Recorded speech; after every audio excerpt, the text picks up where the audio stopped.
सभी का स्वागत है। आज की हमारी ये चर्चा पूरी तरह से उन 5 कमाल के एआई टूल्स पर होने वाली है जो बिजनेस की इस तेज तर्रार दुनिया में प्रेजेंटेशन बनाने के तरीके को एकदम पलट कर रख देने वाले हैं। सच कहूं तो आज के समय में एक दमदार प्रेजेंटेशन बनाना सिर्फ एक एक्स्ट्रा स्किल नहीं है, बल्कि ये एक बहुत बड़ी जरूरत बन चुकी है। तो चलिए बिना टाइम वेस्ट किए सीधे मुद्दे पर आते हैं और देखते हैं कि ये टेक्नोलॉजी आखिर कैसे इस पूरे गेम को बदल रही है। आगे बढ़ने से पहले जल्दी से देख लेते हैं कि आज हम किन किन चीज़ों को कवर करने वाले हैं। हम शुरुआत करेंगे प्रेजेंटेशन की सबसे बड़ी चुनौती से, फिर बात करेंगे गति और टीम कोलैबोरेशन की, उसके बाद स्टार्टअप पिचेस और स्टोरी टेलिंग, फिर बेदाग कॉर्पोरेट लेआउट्स और आखिर में बात होगी डिज़ाइन के भविष्य की। प्रेजेंटेशन की चुनौती और खाली स्लाइड के डर से आगे बढ़ना। सच में एक बिल्कुल खाली सफ़ेद स्लाइड को घूरते रहना और ये सोचना कि शुरुआत कहाँ से करें, बहुत ही ज़्यादा फ्रस्ट्रेटिंग होता है। ये शायद हर एक क्रिएटर की सबसे आम दिक्कत है जो अक्सर काम को शुरू होने से पहले ही रोक देती है। क्या घंटों तक सिर्फ स्लाइड्स को अलाइन करते करते थकान महसूस नहीं होती? मतलब जरा सोचिए, पुराने तरीके वाले सॉफ्टवेयर्स में सिर्फ एक छोटे से टेक्स्ट बॉक्स को एकदम सही जगह पर लाने के लिए कितनी जद्दोजहद करनी पड़ती है, और अगर गलती से एक तस्वीर खिसक गई तो पूरी की पूरी स्लाइड का लेआउट ही बिगड़ जाता है। मुख्य आइडिया पर फोकस करने के बजाय सारी एनर्जी सिर्फ इसी उबाऊ फॉर्मेटिंग में ही बर्बाद हो जाती है। और यहीं पर आता है सबसे बड़ा बदलाव। एक तरफ वो पुराना तरीका है जहां चीज़ों को मैनुअली सेट करने में घंटों बर्बाद होते थे और पूरी डिज़ाइन प्रोसेस बेहद उबाऊ लगती थी, और दूसरी तरफ है एआई वाला नया तरीका, एकदम शानदार डिज़ाइन जो मिनटों में, बल्कि यूं कहें कि कुछ ही सेकंड्स में अपने आप तैयार हो जाते हैं। एआई ने सच में घंटों के उस सिरदर्द को एक बहुत ही स्मूथ और मज़ेदार प्रोसेस में बदल दिया है। गति और टीम कोलैबोरेशन, तेज रफ्तार क्रिएटर्स और सिंक की गई टीमों के लिए बेहतरीन टूल्स। इस लिस्ट में पहला नाम है गामा। इसे हम गति का उस्ताद या स्पीड डीमन कह सकते हैं। अगर मॉडर्न लुक्स के साथ बहुत ही तेजी से कुछ बनाना हो तो ये टूल एकदम परफेक्ट है। इसका काम करने का तरीका किसी जादू जैसा लगता है।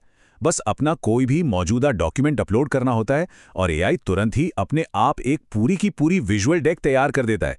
उसके बाद बस फटाफट एडिटिंग और वेब आधारित शेयरिंग के जरिए इसे फाइनल किया जा सकता है। एक साधारण सा टेक्स्ट डॉक्यूमेंट पलक झपकते ही एक शानदार प्रेजेंटेशन बन जाता है।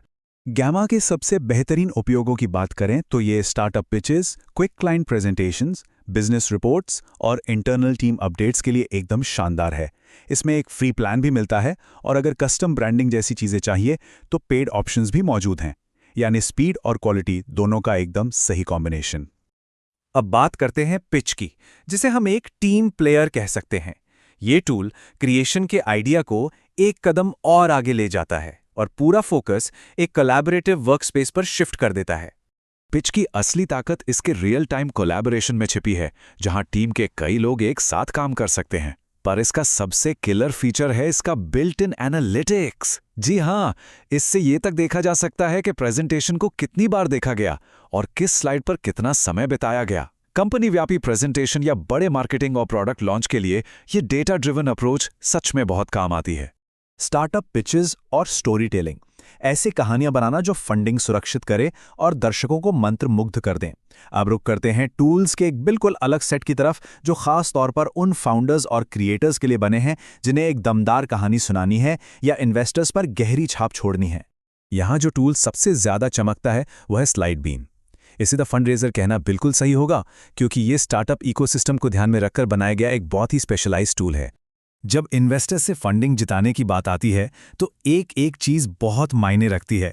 स्लाइड बीन का एआई असिस्टेड लेआउट डिज़ाइन इस प्रेशर को काफ़ी हद तक कम कर देता है। इसके खास इन्वेस्टर पिच डेक टेम्पलेट्स और विजुअल हायरार्की पर इसका पूरा फोकस ये सुनिश्चित करते हैं कि प्रेजेंटेशन एकदम प्रोफेशनल लगे।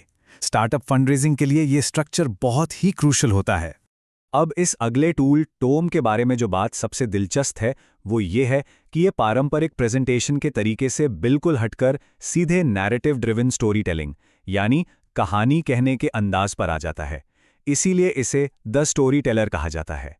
टोमे का एआई सिर्फ एक छोटे से टॉपिक से पूरी की पूरी कहानी बुन सकता है। ये वीडियो और GIFS जैसे मल्टीमीडिया को इतनी सहजता से एम्बेड करता है कि एक बहुत ही इमर्सिव डॉक्यूमेंट स्टाइल का प्रेजेंटेशन तैयार हो जाता है। क्रिएटिव पिक्चर्स और मार्केटिंग अभियानों के लिए जहां लोगों को इमोशनली कनेक्ट करना हो, इससे बेहतर शायद ही कुछ हो।